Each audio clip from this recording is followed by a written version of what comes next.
4 for Barker has Hampshire heading for victory.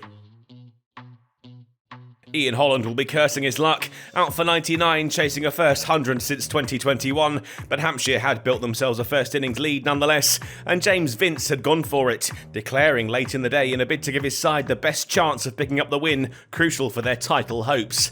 And while the wicket hadn't been forthcoming in the evening, it was on the following morning. Dom Sibley, the man to go, caught behind for 1 off the bowling of Mohammad Abbas. They had to be patient, Davies now with Benjamin alongside him, and the rate slow early in their partnership, before the latter started to find his feet and fired off some boundaries, eventually taking the Bears to 50 runs with 3 off the bowling of Barker. Benjamin, though, would fall for 24, prodding at a Barker delivery and nicking through to Brown, another important breakthrough for the hosts, with Warwickshire still 89 in arrears.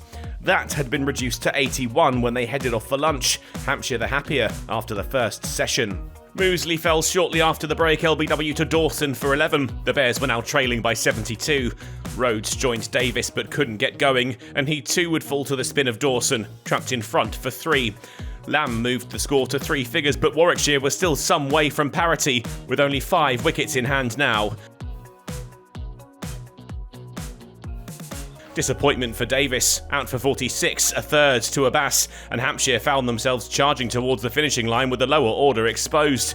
McAndrew had showed his abilities in the first innings, and now had to show some mettle and defiance in the second, the deficit slowly diminishing. It was down to 3 at tea. They had 150 on the board, but a tricky session lay ahead. Burgess and McAndrew turned that into a lead. They were still not out of the woods yet, but could breathe a little bit easier, with the score now heading for 200. They shared a 50 partnership of 103 balls, Burgess with the bulk, and he was now heading for a half-century of his own. Brought up with a bit of luck, the inside edge streaked away for a single. He went to the half-century from 103 balls. But he got a little bogged down and flashed a catch to a Nyreen Donald off the bowling of Barker. The Bears just 45 ahead with only 3 wickets remaining. McAndrew was hot on his heels. Caught behind for Barker's third, just 2 more to get for Hampshire. Could they set up a potential late charge for the line? Barker had a 4th. Hannon Dalby outcaught by Donald for 2. But Warwickshire clung on. Hampshire's chase would have to wait for the final day, and barring what would have to be a record-breaking partnership for the 10th wicket, it looks likely that the target will be a small one, with a lead just 59 at the close of play. Warwickshire will do all they can, but the hosts look set to bounce back from the disappointment of defeat at the first time of asking.